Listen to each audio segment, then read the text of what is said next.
మేలుకునే ఉన్నాడు, కొంపదీసి నిద్రపోతున్నాడు ఏంటి? ధ్యానం. కళ్ళు మూసుకొని ఎవరినో కాంటాక్ట్ చేస్తున్నారు. అవునా? అబ్బా.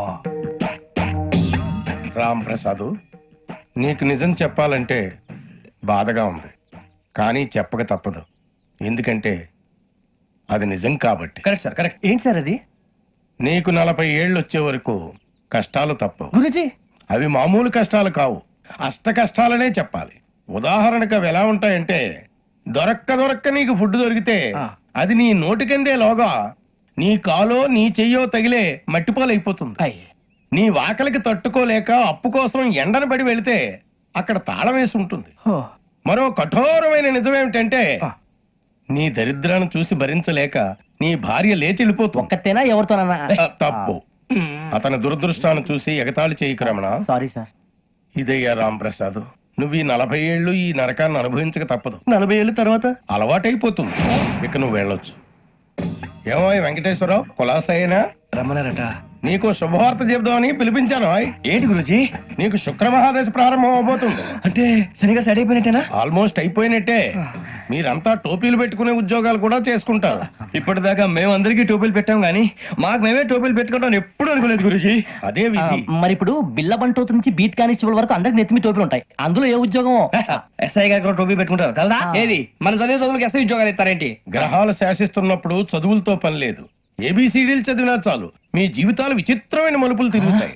మీకు విపరీతమైన ఫాలోయింగ్ వచ్చేస్తుంది. మీరు చాలా ఫేమస్ అయిపోతారు. వింటానికి చాలా బాగుంది. ఇప్పుడు మమ్మల్ని ఏం చేయమంటారు గురూజీ?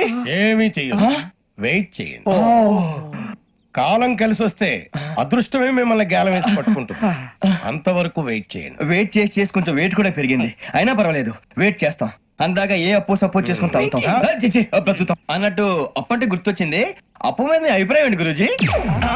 ఏంటరా కింద నుంచి మీకు ఎదుగుతున్నాను రా. ఇక్కడేం చేస్తున్నారు? మన టైం బాగుందిరా. ఎవడన్నా అప్పిస్తున్నాడా ఏంటి? కాదురా, ఉద్యోగాలు ఇస్తారమ్మన్నాడు గురూజీ. చూసారా, చౌదరిగా చెప్పింది నిజమే. మరి శుక్రమాదేశ్ మొదలైంది. ఇంతకీ ఎవరా మహానుభావుడు? నమస్కారం. నమస్తే. అయినరా నేను చెప్పింది? ఆహా, సాక్షాత్ ఎంప్లాయ్మెంట్ ఎక్స్చేంజ్ నడుచుకుంటూ వస్తున్నట్టు ఉంది. పదండి పట్టేద్దాం. నమస్కారం సార్. నమస్తే. వీలే సార్ మా ఫ్రెండ్స్. నమస్కారం. నమస్తే. నేను చెప్పానుగా, భగవాన్ గారు. ఆహా, పేర్లోనే దేవుడు ఉన్నాడు. లోపల కూడా పాజిటివ్ థింకింగ్ ఎక్కువ. ఇంతకీ మీరు ఇండియానా చైనీసా? India sir. మా ఫేస్ చూస్తారు అనిపించలేదు మీకు? భలే కామెడీ ఫీల్ అలా ఉన్నాడు. అవును సార్. నేను అడిగేది ఇండియన్ రెస్టారెంటా చైనీస్ రెస్టారెంటా అని. నేనేది ఓపెన్ గా డిస్కస్ చేయను కదా. పేరు చూసుకుల్లో డిస్కషన్ పెడతాడు అనుకుంటే వీటేంట్రా హోటల్ అంటున్నాడు. బాబు ఎట్ ఫీల్ అవుతున్నాడు. అంతా మీ ఇష్టం ఉంటున్నాడు సార్. ఫస్ట్ చైనీస్ రెస్టారెంట్ కి వెళ్దాం. నెక్స్ట్ అక్కడ డిసైడ్ చేద్దాం. అమ్మో. చాలా ఇబ్బంది పడుతున్నట్టున్నారు. నువ్వు చేత్తో తినే బాబు. నేను జనరల్ గా చైనీసే ప్రిఫర్ చేస్తాను. ఫ్యాట్ కంటెంట్ తక్కువ ఉంటది కదా. రేపు నుంచి మేము కూడా ఇదే ఫాలో అవుతాం. ఇంతకీ మీకు స్టీల్ ప్లాంటా, షిప్ యార్డా, ఏషియాడా, జింక, బంకా? బంకా? హెచ్పిసిఎల్.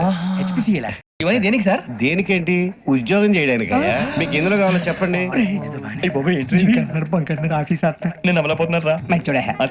ఏంటయ్యా డిస్కషన్స్? మాకు నీ ఛాయిస్లు ఉంటాయి అనుకోలేదు. మీరు సడన్ గా జింకు బంకు అంటే సింక్ అవడానికి కొంచెం టైం పట్టింది. అదే అదే జేసీ గారు టోపీలు పెట్టుకుని ఉద్యోగం అన్నారుగా. వీటిలో టోపులు పెట్టుకునే జాబ్లు ఎక్కడ ఉన్నాయండి? అన్నిటిలోనే ఉంటాయి, వాటిలో కూడా ఉంటాయి. వాచ్మెన్ ఉద్యోగం కావాలా? ఇంతకీ మీరు అనే జాబ్ ఏంటి సార్? నేను చెప్పేది టోపులు పెట్టుకునే ఉద్యోగం కాదు, టైల్ కట్టుకునే ఉద్యోగం.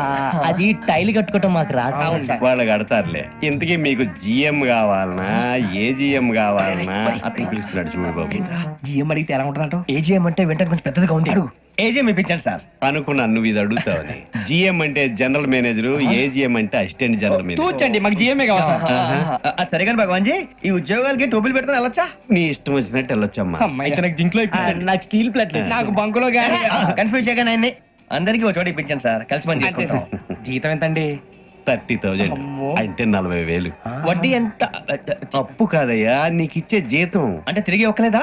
ఫ్రస్ట్రేషన్ లో ఉన్నట్టున్నాడు. అవునండి. నువ్వు ఇచ్చిన వాళ్ళు తీసుకోరు. మాకు అవసరం కూడా అదే.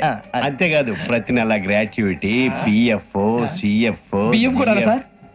ఏ నువ్వు యాక్ట్ చేస్తావా? భగవాన్ జీ, మీరు ఇదంతా ఎందుకు చేస్తున్నారు?